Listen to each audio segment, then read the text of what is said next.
दोस्तों, आज की इसके जरिए हम आपको बताएंगे कि बुद्ध के नज़रिए से हमारी ज़िंदगी की कीमत क्या है।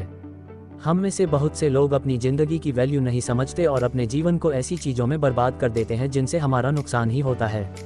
कुछ लोग अपनी ज़िंदगी शराब के पीछे बर्बाद कर देते हैं तो कुछ लड़कियों के चक्कर में और कुछ अपनी सारी ज़िंदगी पैसा पैसा करके बर्बाद कर देते हैं।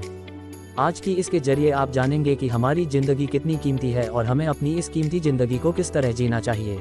एक बार की बात है, गौतम बुद्ध अपने शिष्यों को ज़िंदगी से जुड़ी अच्छी बुरी चीज़ों का ज्ञान दे रहे थे। सभी शिष्य उनकी बातों को बहुत ध्यान से सुन रहे थे।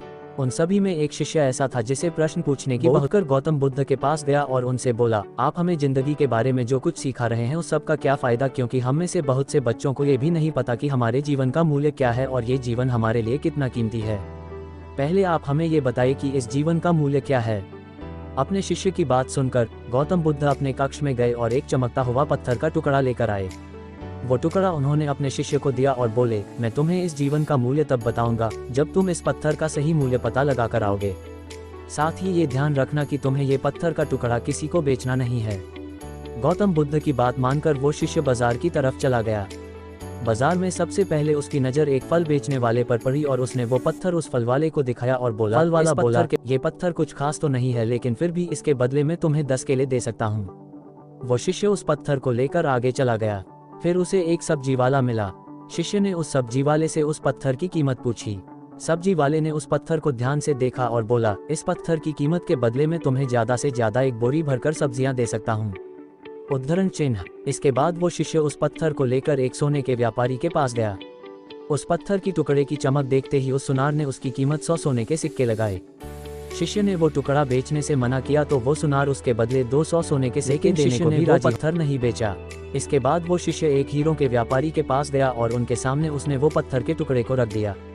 उस पत्थर को देखते ही हीरों के व्यापारी ने एक साफ कपड़ा बिछाया, उस पत्थर को उसके ऊपर रखा, फिर उसकी परिक्रमा की और हाथ जोड़कर उस पत्थर को कपड़े में लपेटते हुए वो बोला, तुम जिसे मामूली पत्थर समझकर उसकी कीमत पूछ रहे हो, असल में ये एक बेशकीमती रूबी है। ऐसा रूबी हर किसी को नहीं मिलता। मैं अगर अपना सब कुछ बेच भी दूं तो भी इसकी कीमत नहीं चुका सकता। उस व्यापारी की बातें सुनकर वो शिष्य हैरान हो गया। वो दौड़ा दौड़ा सीधा बुद्ध के पास आया और उन्हें उसने जो कुछ भी बाजार में हुआ वो सब बताया। उसकी अचरज भरी बातें सुनकर गौतम बुद्ध बोले, तुम्हारे सवाल का जवाब इस रूबी की कीमत में ही छिपा है। हमारा जीवन भी एक रूबी है। रूबी की तरह ये भी बेशकीमती है, लेकिन हम इस बात को हमेशा नज़रअंदाज करते हैं और अपने जीवन का मूल्य नहीं समझते।